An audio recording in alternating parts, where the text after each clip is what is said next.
polêmica na internet, trouxe mais uma coisa para a gente comentar aqui no nosso programa. Ela iniciou uma rotina de treino e uma série de coisas, cuidados com o corpo, e um desses métodos que ela está utilizando, que está sendo adotado aí por ela, são injeções de Ozempic. O que é isso? É para auxiliar no emagrecimento, mas essa substância é utilizada no tratamento de diabetes. E aí você fica assim, como assim utilizar um medicamento desse? Enfim, pesquisas recentes realizadas na União Europeia estão investindo essa questão do medicamento Ozempic após casos de pensamentos suicidas. Então, assim, eles estão investigando se esse medicamento, se o uso dele, ele traz atos suicidas. Então, para falar sobre isso, porque é algo sério, a gente convidou aqui a nutricionista comportamental, doutora Natália Reliane, que já está por aqui. Seja bem-vinda, é um prazer enorme te receber. E aí, Natália, traz essa preocupação a respeito de ser um medicamento que tem um fim, que é a questão da diabetes. E que já tem gente dizendo que o uso dele pode trazer pensamento suicida ou coisa do tipo. E tem outros dizendo que é bom para emagrecer. Eu queria que você primeiro me explicasse que medicamento é esse e qual a utilidade dele, o que é que ele faz para o nosso organismo. Bom dia, Sabrina. Bom dia a todo mundo que está em casa. Só explicando um pouquinho aqui do que se trata o Ozempic, né?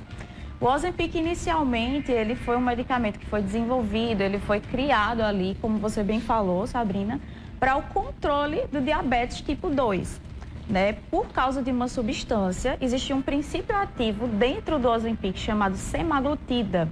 E isso ajuda a diminuir os níveis séricos de glicose. E aí é utilizado ali para pessoas que têm o diabetes descompensado, para poder ajudar a nivelar os níveis de glicose ali, né? Foi para esse fim que esse medicamento foi criado, na verdade. Meu Deus do céu. E aí, esse princípio ativo, ele causa emagrecimento ou não?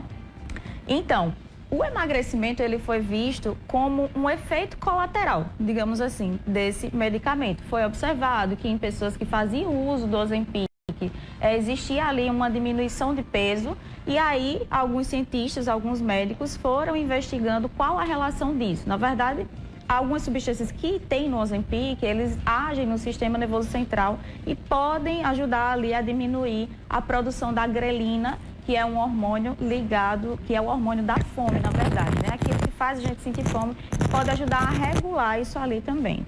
Essa questão de inibidor de apetite é uma coisa que a gente sempre tem muita preocupação quando dá começando uma dieta e quer o tempo todo ali utilizar medicamentos que possam inibir o apetite. Até que ponto isso é saudável ou não é? Qual a relação que isso tem com a construção de uma alimentação saudável, por exemplo? Então, Sabrina, eu costumo pegar muito e bater muito nessa tecla do seguinte: quando a gente fala em emagrecimento, a gente pensa muito, a gente foca muito no alimento em si, nas calorias, no exercício físico, e não é que isso não seja importante, óbvio que isso é importante. Só que quando a gente foca apenas nesses dois parâmetros e também no medicamento, né, que o medicamento para poder diminuir o apetite e tudo mais, e você não tratar a raiz de todas as coisas, sim, então isso acaba prejudicando, fazendo com que você não consiga manter esses hábitos por muito tempo. Nesse caso, está se utilizando ali, ela está fazendo treino, ela tem, enfim, a Jojo Todinho, uma rotina que ela está mostrando que quer, o foco dela realmente é emagrecer, ela tem sobrepeso ali, a gente vê que tem uma certa dificuldade e que isso, inclusive, já virou como era a arte dela ser daquele tamanho, mas aí ela entendeu que não, eu não posso ganhar dinheiro por esse tamanho que eu sou, eu tenho que fazer algo melhor aqui para a minha própria saúde. E quando a gente se submete a exercícios físicos, a mudar a alimentação, a dizer assim, eu agora preciso ser uma nova pessoa, o que é mais recomendado para se fazer, para realmente, de fato, a mudança de hábito acontecer sem trazer tanto desgaste para a pessoa? Ótima pergunta, Sabrina. Mudança de hábitos. É disso que a gente precisa para um emagrecimento, que ele não vá e volte. O famoso efeito sanfona, né? Sim. A gente quer um emagrecimento que ele seja duradouro. E aí, o que a gente precisa entender, Sabrina? A gente não só precisa mudar a organização da nossa alimentação em casa, no dia a dia. A gente não só precisa começar a fazer atividade física, mas a gente precisa entender também o que nos fez engordar. Onde que a gente precisa pegar nos pontos, certo? Que começou a fazer com que a gente engordasse. Então, vou dar exemplos aqui. Se você, por exemplo, é uma pessoa que come muito à noite e você não sabe por que você come muito à noite, não tem explicação daquela vontade enlouquecedora de comer um doce à noite.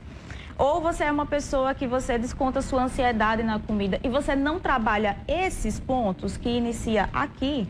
Exato. Então, nenhum emagrecimento consegue ser duradouro. Então, se eu pudesse dizer alguma coisa para você hoje, aqui que está passando por um processo de emagrecimento, que quer emagrecer, seria, além da alimentação e do exercício físico, foque no seu comportamento, no trabalho da sua mente com relação à comida. Só isso vai trazer um emagrecimento duradouro. Muito importante falar sobre isso. E aí ainda vem as questões do tal do Ozempic. Sim. Porque eu já vi pessoas que não estão com excesso de peso, estão com só gordurinhas localizadas, enfim, aquela famosa ponchetezinha, a barriga está ali um pouco estendida e tal, e estão com isso, pessoas que estão tomando esse medicamento para gordura localizada. Eu ainda fiquei assim, eu digo, olha, vamos lá, tenha cuidado, pesquisa, porque a situação aí pode fugir do controle. Então, a pergunta X é: qual o malefício que isso vai trazer para a vida dessa pessoa? Porque benefício a gente já sabe que não vai, mas o malefício que isso vai trazer para a vida dessa pessoa? O primeiro erro disso é você fazer esse uso do Ozempic sem qualquer prescrição médica.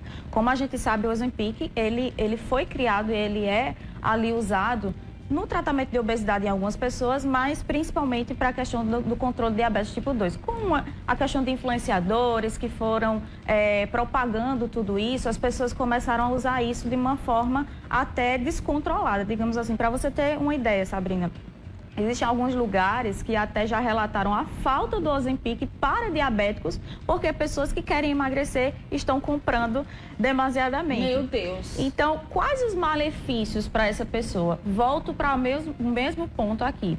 Se você toma o medicamento como uma forma de tratamento paliativo, você não faz o trabalho das questões que devem ser trabalhadas de fato. Terminou o uso do medicamento, você vai voltar com os mesmos comportamentos de beliscada, sem entender por que você está fazendo aquilo, de descontrole, de exagero alimentar, e aí vai vir o reganho de peso, como acontece na grande maioria das vezes do uso desses medicamentos sem uma orientação devida. Então, esse é o maior risco, o efeito sanfona. O efeito sanfona, que deixa flacidez, que deixa marcas, olha, uma série de coisas. A gente vai voltar a falar sobre isso, sobre esses cuidados, porque